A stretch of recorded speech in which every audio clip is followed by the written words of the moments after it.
Awesome. Cheers, man. Thank you. So awesome stuff. Welcome, everyone. It's Neil Maidment here from healthinfluence.com. And today we've got a great interview with a guy from, well, he's originally from the east coast of New Zealand, but that's where I know him from. He's actually based up in Auckland, the biggest city here in New Zealand. And this guy's an entrepreneur. He's a business owner, and he's been doing some fantastic stuff. He's from Auckland Labour Hire, and I'll be posting the websites and everything down below a little bit later on.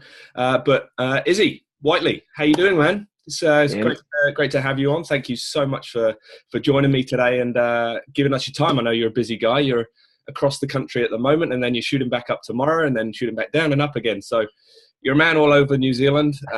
Things have been doing fantastically well for you over the past couple of years from what I've been seeing and hearing as well. So it'd be great to just hear an insight. Give us an overview, if that's all right, about what your business is, how long you've had it, and why you set it up, because it's a great story. Yeah, no, cool. First and foremost, thanks for having me on here, mate. It's always good to catch up and have a chat with like-minded people. Yeah, I guess in a breakdown, Auckland Labour Hire has been running for nearly 2 years now. So what we do is we supply. I guess we found our niche in the market where we're lacking a little bit of the labour supply in New Zealand. So we thought, well, look, we can come in here, provide a service for more temporary kind of roles and positions. Okay. And yeah, that's where we started off. We started off in the residential construction industry initially. That's because my background was a residential apprenticeship. So I thought, oh, we'll start off here, and then one thing led to another, and we started tripping upon a couple of bigger contracts in the old concrete jungle. So, but found ourselves in the commercial stuff pretty quickly, and that's where we're finding our feet at the moment. So great. And you're still within the residential, or not at all? We're still within the residential, but to put things into context, that's probably about 15% of our revenue or business now comes from the residential, where we've had a complete shift in the commercial industry. So absolutely. Well, that's great. Yeah. A couple of years you've been running. Yep. So what have you gone from? Like, what did you start off with? And then where are you now? Like, what's the business, not money or anything like that, but like employees, how many you got? Like, what's the deal with how big you've grown in that time? Well, what I started off with was basically what I've got on, nothing really. So whatever I had then is the same. So look, we're really fortunate to trip upon what I did. In all honesty, so I'll give you a long story short. I had I'm not too sure if you have somewhat, I guess, a bit of familiarity with it. My heart condition, Yep. Which stopped me playing football. So then I was kind of sitting there twiddling my thumbs on how can I make a passive income, or something from there. So from that point, I then thought, all right, well, building and football was all I really knew. Yep. So football's out the picture now. I'll kind of go back to what I knew and see what I could come of it. So, yeah, so we started off with no one.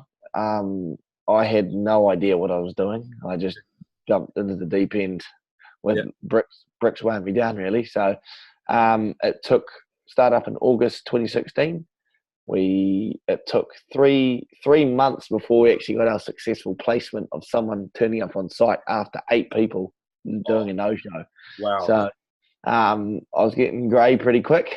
But yeah, so from there we now our team looks like this week we've averaged 65 people on sites throughout New Zealand. Internally, we've got a general manager, an operations manager, our marketing and advertising manager, and we've also have HR and payroll manager. Wow. So we've got an internal team of 5. 4 of us are full time. Yep. And then the others just part time. So that's kind of our internal infrastructure to support our 65 out. And yeah, so by the growth pattern and the forecast which we're looking to achieve is to get to 410 contractors out day in day out by 2021. So wow, that's pretty awesome. It's only a few years away, and if you've hit that 65-ish in 2 years, man, you're going to be doing some serious damage in the next few years. That's for sure. Yeah, you'd like to think so, right? So and if you started from Auckland, like, and you say, like, I've seen it a lot as well. You're in Wellington, like you're floating around New Zealand pretty well.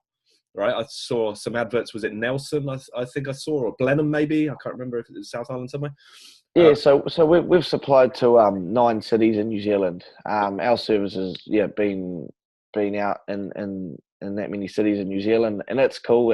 I love the opportunity where some people would probably shy away from it because realistically, the further away from Auckland we go, and the smaller the contracts, the less profit we're going to make. But I'm all about earning that market share at the moment. I'm still got my market entry strategy going ahead, so I'll jump on anything I can, whether that's in Dunedin or Kaikoura, So I'm going wherever the contracts are. Yeah. And if we can supply our pretty cool, positive little service that we have, then sign me up for it. So. Little service, I think it's a huge service. You're being very modest. So I mean, Auckland's sometimes the place to be, right? I mean, because it's so booming. You said it's the concrete jungle. It's going absolutely insane over the past few years, and I don't see it stopping at any time in the future. But there's obviously some massive growth markets in New Zealand as well, right? Christchurch is still regrowing, and New Zealand as a whole seems to be doing pretty well with regards to the need that you guys put out there. Yeah. So no, you're right. There's a lot going on in the country, and that's probably where I find the most excitement about it. Being a part of that whole, we're on some pretty exciting projects in Auckland, which 10, 20, 30 years down the track, we're going to be able to say we're a pretty big part of supplying men to that site and women. So, but yeah, look, I think New Zealand's in a pretty exciting time for construction. Auckland's definitely at the head of that at the moment, but Wellington's got a lot going on, and look, I think it's going to be a matter of time really before we start looking at the other places like Tauranga. That's obviously on the way up big time, and I know for a fact we've actually got a big contract starting off there. I'm not allowed to say what it is, but in January, so that's going to be a big job for us. So look, I think it's an exciting time for New Zealand as a whole, really, in the construction industry. So I'm happy to be in it and learning as much as I can. So absolutely. I mean, we're down in that region, Tauranga, and the infrastructure is changing so much. There's a lot of work going on. It's going pretty crazy, but there's only positive things to come from it. And for you guys, it's awesome.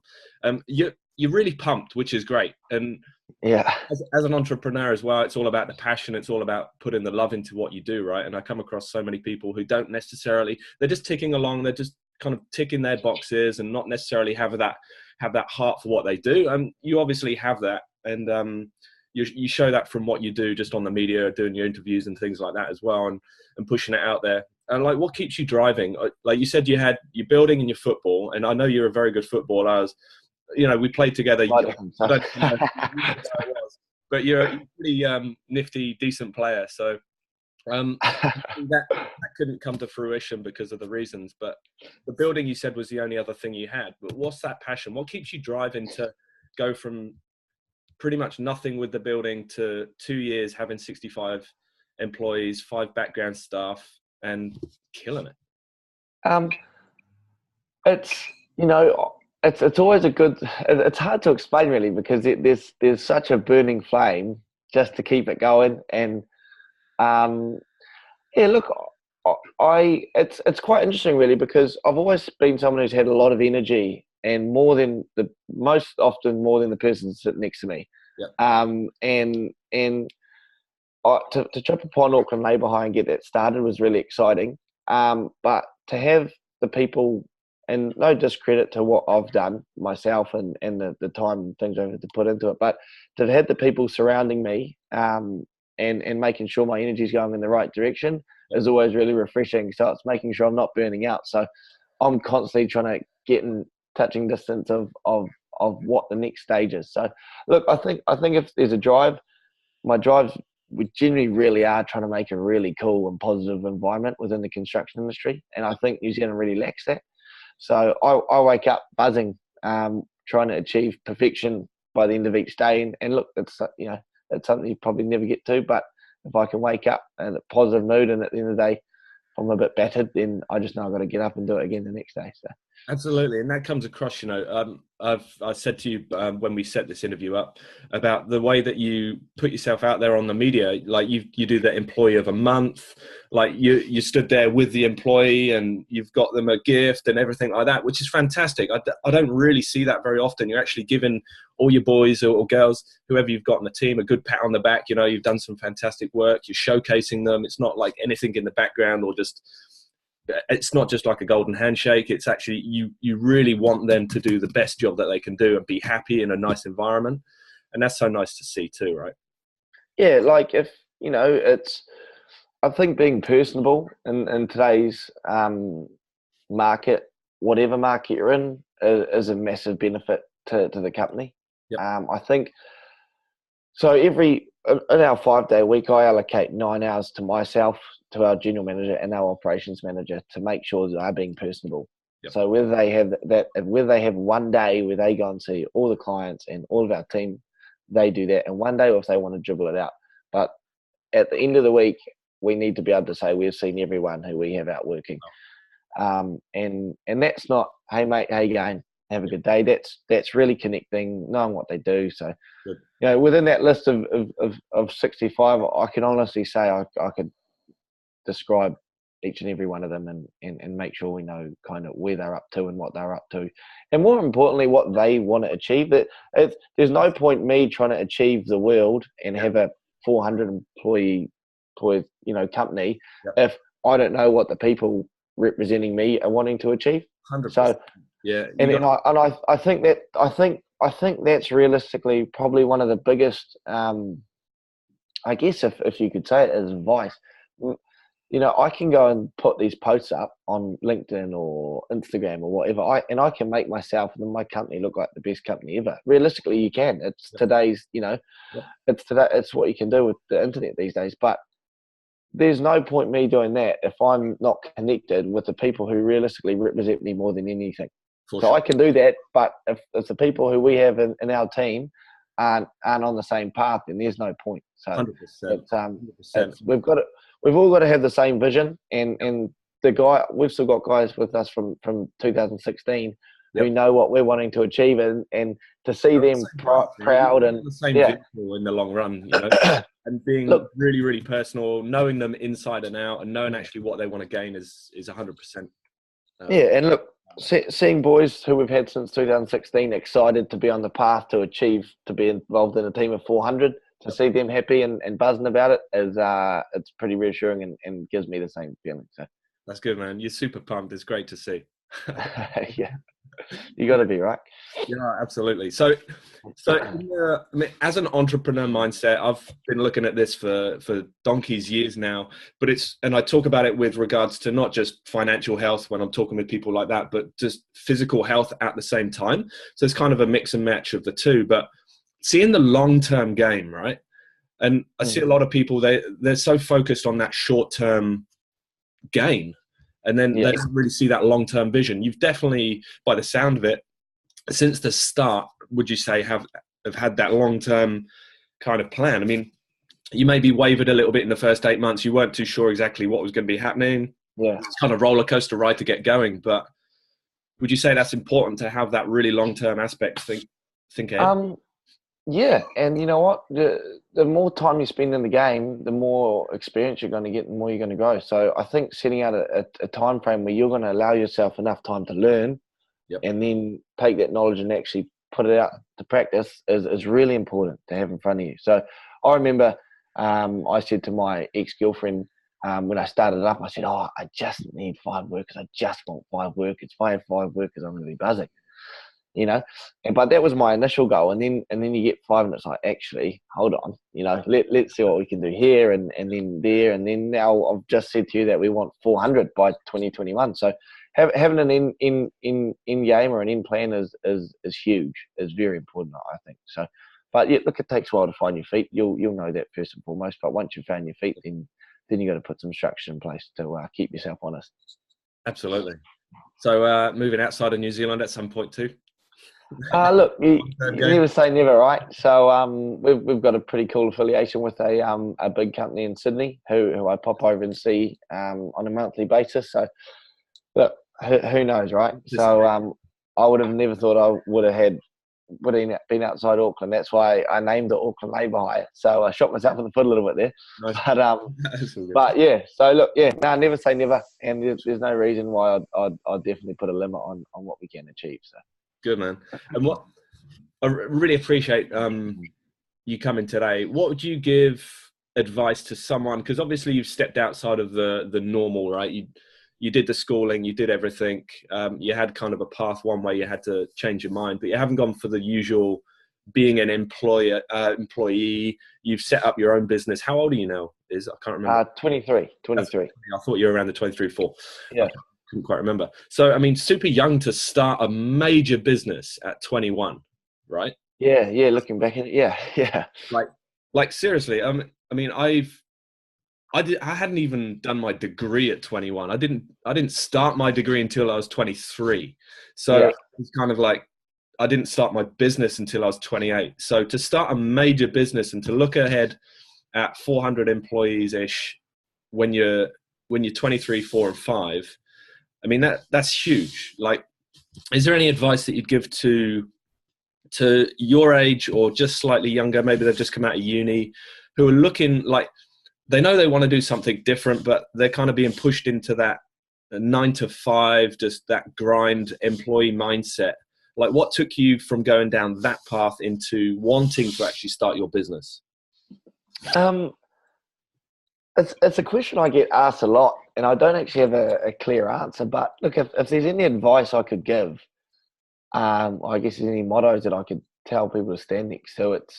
It's hard work really does work, and unless you're willing to do the hard yards, and I definitely would say don't. If you're not willing to do 18-hour days for months on end, then don't start it. But be more focused on learning rather than earning, and by till you're 30. Like, you know, all right, there's a financial reward in it, but I'd say I'm obsessed with learning at the moment, and I'd hope that other people feel the same. But I know that that's not the case, which is quite frustrating. I find that quite frustrating with the, I guess, millennial psyche, that everyone's so fixed and focused on, oh, this is how much I earn a year. Yep. When we're still young, we're still kids in a big game. So my advice would be, hard work works. Yep. Try and surround yourself with people who can direct that hard work and that energy and work rate, because that's going to make things, that's going to fast track things a bit quicker. And don't be so worried about what's coming in the bank account every week. I think if you can afford to fund your lifestyle and live comfortably, then just learn. Just learn. So, absolutely, man. I wholeheartedly agree, and I don't agree on the age thing, because I'm 38 now. but even like I look at it myself, you know, started a business years ago, entrepreneur mindset for years. I don't like necessarily the employee mindset. It's just not me. I prefer to run my own businesses. But even at 38, I still feel fresh and new, and like I've got another, I don't know how many years. Like a lot of my peers from school and everyone I've been surrounded by and I listen to, they all kind of feel finished at 38, 40. And I'm like, what? No, man, I'm just kind of just starting things up. Started, right? Yeah. Like, don't put yourself into the ground at the mid-30s or something. Exactly. I think there's a pretty interesting statistic. I think it's the average age for an entrepreneur in New Zealand to have started a company and have one employee is 41. There we go. So when you think about it like that, you know. Yep. So, but no. But I mean, you've got tons of years ahead of you. That space for the learning, as you said, is fantastic. You know, you got so many years until you hit 30, and you're going to pick up, do experience, etc. So much more in that 7 years. There's really exciting times to come. I mean, you can adjust your sales so many ways in that time. It's fantastic. Oh, completely. Yeah, look, the amount of, I guess, restructures, we've had 3 major restructures on our strategy and what we're trying to achieve within the 2 years. So learning to come to grips and be innovative with certain things like that's really cool. But yeah, I don't know. It's going to be an interesting next few years, and I don't know. I think another bit of advice which you could probably give is don't be so set on being an entrepreneur or working for someone, because I don't know what happens at the end of Auckland Labour. I might want to go and work under a company and learn to the best I can under someone else. So not being stubborn is a good one. Not being stubborn and be For willing sure. to. Yeah, And I guess the situation dictates that, right? If you feel completely. the heart, the soul, the gut of it's not there, and you just got to readjust. And if after what you've learned, after what you've experienced and everything, it might take 10, 15 years for you to realize, actually, I don't like running a business anymore. Let's go back to Completely. like, you just don't know. So it's about taking that, just having that thought process along the way, and like you say, not being stubborn. Yeah. That's one a big thing. way Yeah. mindset is not always that good. So it's not for everybody. And I guess that those hard yards play out, and see if it's something you want to do long term. But man, you're absolutely legend right now. It's killing it, and you're doing super well. So yeah, I just want to thank you for coming on and having this brief interview. It's been inspiring for me to see your journey over the past kind of couple of years through the media, see what you're up to, and just to hear a few things as well. So I really appreciate it. And man, No, good. thanks heaps for your time. It's obviously good to catch up, and it's always good to, I guess, spit a bit of fire with like-minded people and people who are energetic about what they do. So, my Definitely. pleasure. And then that's about you said it before, keeping the people around you positive, right? I think we have to kind of Completely, get rid of absolutely. that negativity, people around us. I mean, you've got an amazing family. I know them very, very well. Again, from the football side, we all used to Yeah, play together. But the extended family, I know you've got this super great group around you who are all positive, all running for the same game, if you like, to push you through. So yeah. No, look, exactly. Having the right people around you, and my family have been a massive part of what I've achieved. So they've been absolute anchors for me when I feel like you're going missing a little bit. To have the sisters and the brother and the mum, yeah, and all cheering you on makes it all a bit easier and a bit more enjoyable. So absolutely. Definitely good to keep those good people around you. So keep up the good work, indeed. my man. And yeah, we'll chat again. Awesome to have Cheers, you. mate. Thank you so much. No stress. Awesome, Neil. All right.